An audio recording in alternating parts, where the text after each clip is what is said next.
and I'll say good day to you this day of your time. How are you all? All right. Allow us to begin in the following way by first and foremost thanking each and every one of you individually and all of you together collectively for the co-creation of this interaction and allowing this transmission in this way to occur. Each and every time you allow such a transmission to occur between our respective societies, you help us create a link and a bridge and a third reality between our two in which we can interact and perhaps one day interact more concretely, more physically. But for now, we share ideas and perspectives with each and every one of you. Ideas and perspectives that work in our civilization and can work in yours if you are of a mind to apply them in that way. Not that you have to. Your reality is your reality. Your choices are your choices. Your beliefs are your beliefs. We would never in any way, shape, or form, force you to change anything you do not wish to change. But there are many things we have applied in our civilization that work for us in allowing us to have the kinds of manifestations we prefer. And in listening to many of you desire the same kinds of loving, creative, peaceful manifestations on your planet, then we are more than willing to simply share the ideas of the tools and techniques that work for us, knowing that if you are willing to apply them in your lives, they can work for you as well, but that is really up to you. Do you follow? All right. Let us talk about the idea of tools. Every single one of you talks about the idea of applying some sort of tool or technique to make changes in your lives in a positive and constructive way. And we have had many discussions with many of you about the idea of exactly what sort of tools to apply and how to apply them and how to get a result and how to get a manifestation. Now, of course, first and foremost, you are always manifesting something. If you were not, you wouldn't have an experiential physical reality, correct? Correct. So the idea is, you do not have to learn how to manifest. This is automatic. It is built into you as a creator, as an aspect of creation. You do not have to learn how to manifest. What you are simply learning is how to manifest more consciously, to be more aware of how you manifest so that you can manifest what you prefer, instead of manifesting your unconscious beliefs. The idea is to always, first and foremost, recognize that any manifestation that you create, any physical experience you create, is the result of the strongest definitions and beliefs that you hold within your conscious or unconscious mind to be true. Because that is how physical reality experience is created. Physical reality is really nothing but a mirror, a reflection of what you believe most strongly is possible, is probable, is true for you. This exists on both a collective level and on an individual level. In other words, you have a collective agreement about what is highly probable or not in physical reality, and you will abide by that collective agreement to a great degree. For example, most of you, not all of you necessarily, but most of you will agree for the duration of your physical lives that gravity will work. It is as simple as that. You have agreed to that particular physical parameter of experience. And unless you have a specific reason for canceling the idea of gravity and levitating or floating, which many of you might, then you will generally go about your day-to-day activities with your feet firmly on the ground. And that is all you need to understand about that part of the collective agreement. Many of these things are done on a level where you don't have to think about them, so that you can get on with your lives and not have to pay attention every single second to every single thought and every single belief and every single definition that is harbored within your unconscious mind. And that is as it needs to be. Otherwise, you wouldn't be able to simply live your lives. You would always be thinking, do I need to take this step? Do I need to take this step? Am I going to stay on the earth? I don't know. I might go floating away. I have to think about this. Obviously, that would take up a lot of your time, and that is something that will not allow you to just experience life in a natural way.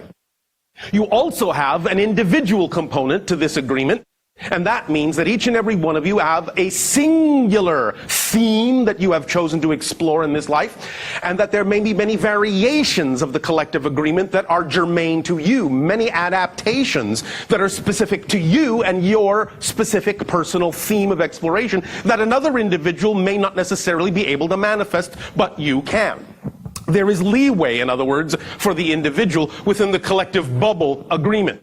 You will stay generally within the collective bubble, but you can vary the idea of what's probable for you as being very different as to what might be probable for someone else to manifest. And this simply has to do with the themes that you chose to explore when you decided to have this life. And yes, you all chose to have a life.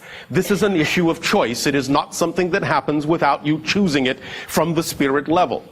That doesn't mean you always choose every single detail, but the idea is that you know that physical reality has a capability of providing certain kinds of random events, and that you know that in exploring the theme of your desire, you will allow yourself to gravitate and be attracted to certain kinds, certain themes, certain windows and opportunities of random events that will best serve your ability to explore that theme. How you go about it is really up to you. The idea, thus, then, it is a kind of a combination, as you say in your language, between what you typically call destiny and free will. The destiny part is the idea of the general theme you chose to explore in this life. That's like a hallway, and you will walk down that hallway. That is a given. That's your destiny. But how you do it, how you walk down that hallway, fast, slow, against the wall, on the floor, crawling, running, upside down, it is up to your free will to decide what works best for you. How it is that it best fits the theme that you chose to explore, how it is that it best fits the persona that you have created yourself to be.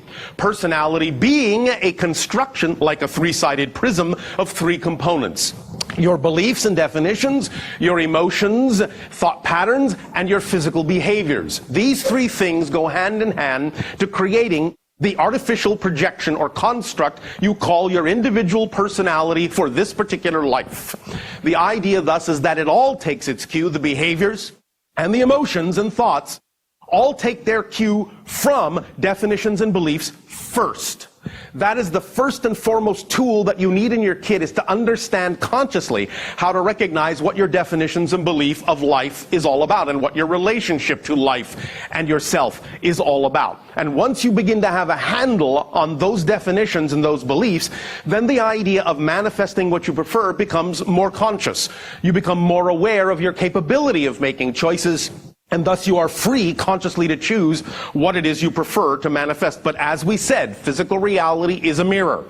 Very much like the idea of a glass mirror on your planet. When you look in the mirror and you see a reflection, if the reflection's face is frowning, you know. You don't go over to the mirror and attempt to make the reflection smile. It will never work. The only way the reflection can smile is if you smile first.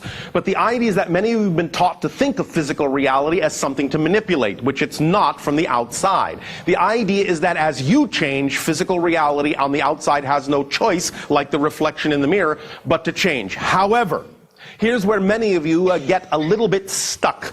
We recognize that what you have created as a physical reality, space-time experience, has a little bit of a time lag, has a little bit of an idea of volumetric space and time. Things take time. So, when you do create a change within your belief system within, the idea is that you will see a reflection from the outside world, but you may not see it right away. The idea is that what you may see first is what we call an echo of what you have already created.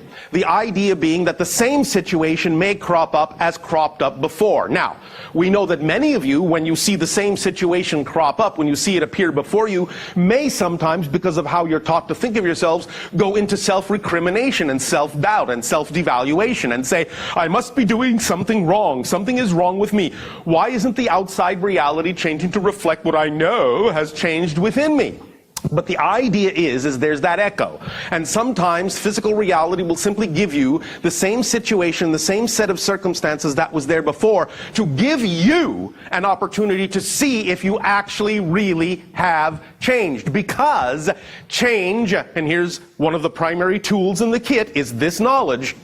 Change is not about what happens on the outside. It's about how you respond to what happens. It's state of being, not circumstance. So the idea is that if you say you have changed, and a similar situation crops up that cropped up before when you were in a negative state, and you react in the same negative way to that circumstance, you haven't changed. Therefore, there is no reason for the outside reality to change, because you've just proven with the same old reaction that you haven't changed. If, however, the same situation crops up, the same set of props appears before you, and you respond in a different way, in a way that is reflective of the fact that you really believe you're a different person, then you are proving to physical reality you really have changed. And when you make that proof available to reality, then creation and the mirror can change to reflect a true change within you. So remember, it's not about the idea of what changes on the outside that proves you have changed.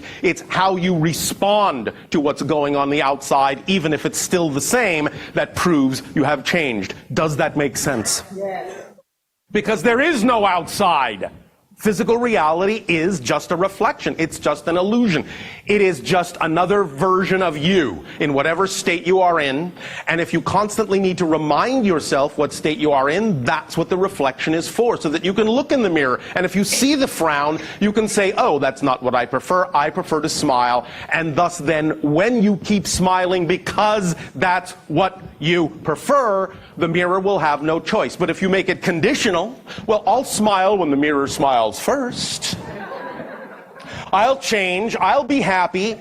I'll be happy when my physical reality changes first. Then I'll be happy as a reaction. It doesn't work that way, because physical reality is nothing but a reflection of the state of being you believe is most true for you. So if you choose to be happy because you don't need a reason other than that's what you prefer, then physical reality as a mirror has no choice but to reflect the happiness you have decided is the state of being you prefer, without gauging it based on what's going on in physical reality. Because physical reality is just a neutral set of props.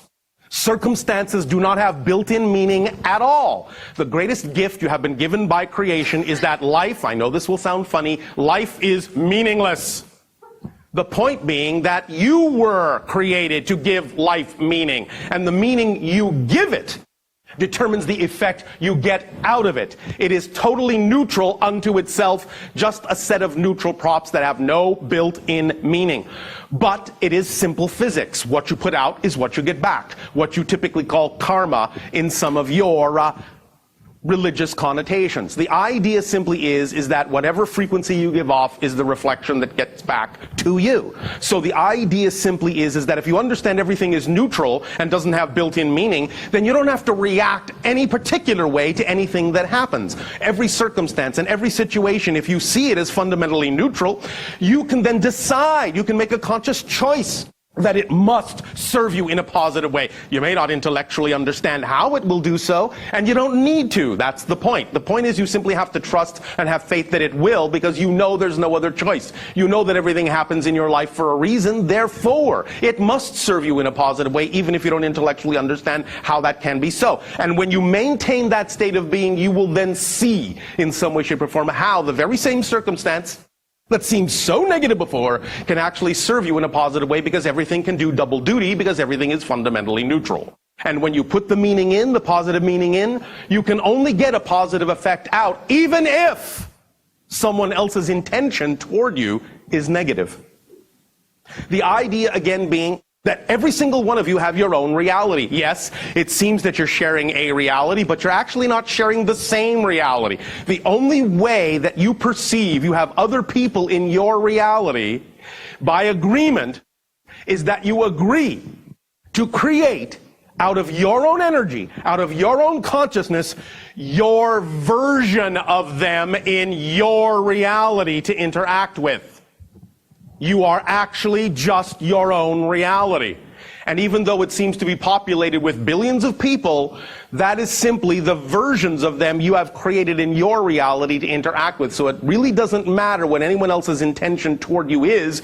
You can decide whether their intention and their vibration and their state of being is appropriate for you, is preferable to you. And when you decide what is preferable, then regardless of anyone else's intention, the energy, being the energy of your own reality, will serve you in the way and in the manner you have deemed it shall serve you because of the decisions you have made. And another person's reality will be experienced by them in the way they have put energy into that reality and meaning into that reality. It's as simple as that. This is simply physics. There is really nothing more to it than that.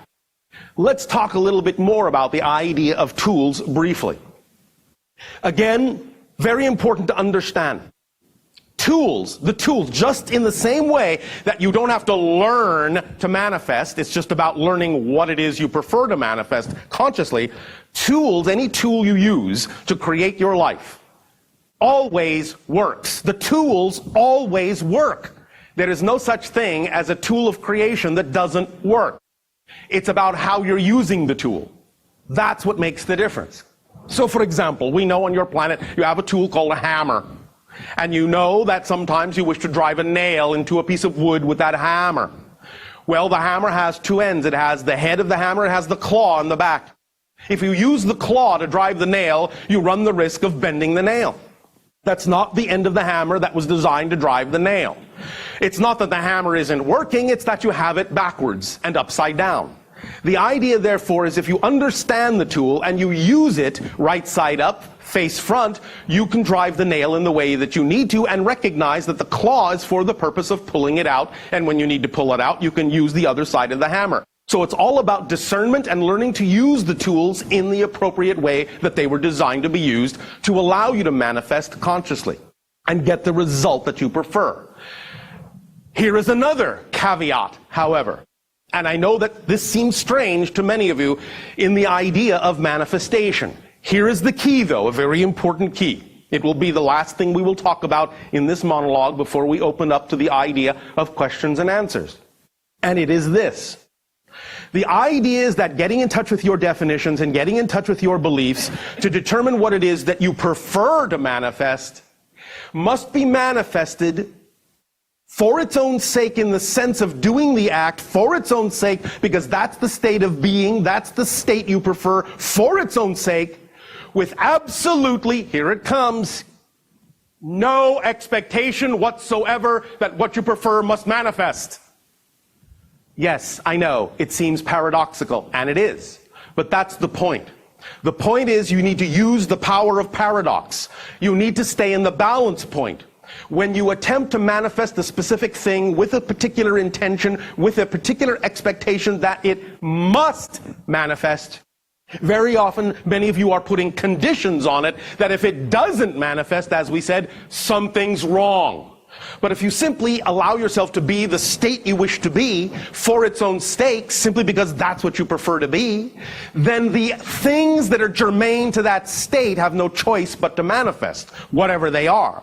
But if you insist that they must manifest in a certain way, you're actually selling yourself short, because you don't necessarily have the foresight to know the best way that that thing could manifest. And when you insist that it must manifest in a certain way, along a certain path, you're actually closing doorways through which the manifestation could actually happen in a way that is even greater than you imagined it. So don't insist that the fruition must happen in the way that you have imagined it. Just know that it will happen in the way that serves you best, and simply stay in the state that you need to stay, that is representative of that manifestation, so that the manifestation can find you. Because you cannot perceive what you are not the vibration of. This again is simple physics. If you don't stay in the appropriate state that represents the manifestation will remain invisible to you. Because remember, when we talk about manifesting, you're not actually talking about bringing something to you that isn't already here. Things already exist here and now. You don't have to actually reach out to some endless dimension and endless netherworld to attract something to you and somehow bring it into manifestation in physical reality. It's already in existence. It's already here, because there is only here. There is only now. Look at your watches. Anytime you decide what time it is always now, isn't it? Yes, that's the only time it is. All your watches should simply say now, now, now, now, now, now, now. That's the only time it really is, ever. You never say, oh, I think it's then. No, it's now. What time is it? It's now. So there is only now, and things can manifest only in the now. What you call, from your linear space-time illusionary perspective, what you call different moments are actually the same moment from a different point of view.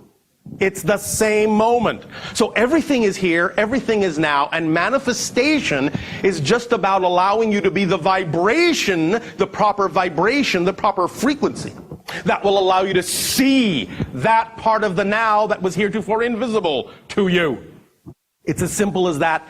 It's as simple as an analogy of changing the channels on your television set. You know that when you want to watch a particular program on one channel, all the other programs available to you at the same time still exist. All you have to do is change your channel to see them. That doesn't mean that the program you were just watching has gone into non-existence. It still exists, but you don't see it anymore because you're no longer on that frequency. Physical reality is structured the same way within your consciousness. Whatever you really wish to perceive, you just have to change your frequency, and you'll be able to see that it's always been right here, right now, forever and ever. It's just a matter of tuning your frequency to the appropriate vibration. And the way you do that most strongly, how? Many of you know. Act on your highest joy. Follow your highest excitement. Follow your bliss. Why do you think this is such a popular phrase in your understanding now on your planet? It's because what you call excitement, what you call joy, what you call love, what you call that particular frequency is your body's physical translation of the frequency that represents your true natural core self. That vibration and anything that contains that vibration is who you really are. So act on it. Move toward it. Go for it, as you say, because that's your true compass needle pointing to your true magnetic north. That's why it's so important to act to the best of your ability on your highest excitement. That vibrational frequency is who you were truly created to be. That's all there is to it. It's as simple as that. Unless, of course, you would prefer that it's more complicated and difficult. But that's your choice. We will not take that away from you if that's what you prefer. But we have heard many of you talk, and it seems likely that the majority of you would prefer things to be a little simpler. Creation is, yes, richly complex, but at its fundamental heart, it is not complicated. It is exceedingly, exceedingly simple. Once again, we thank you for allowing us to share this perspective with all of you. And we now ask, in what way, through dialogue, may we be of service to you? I'm going to take a day.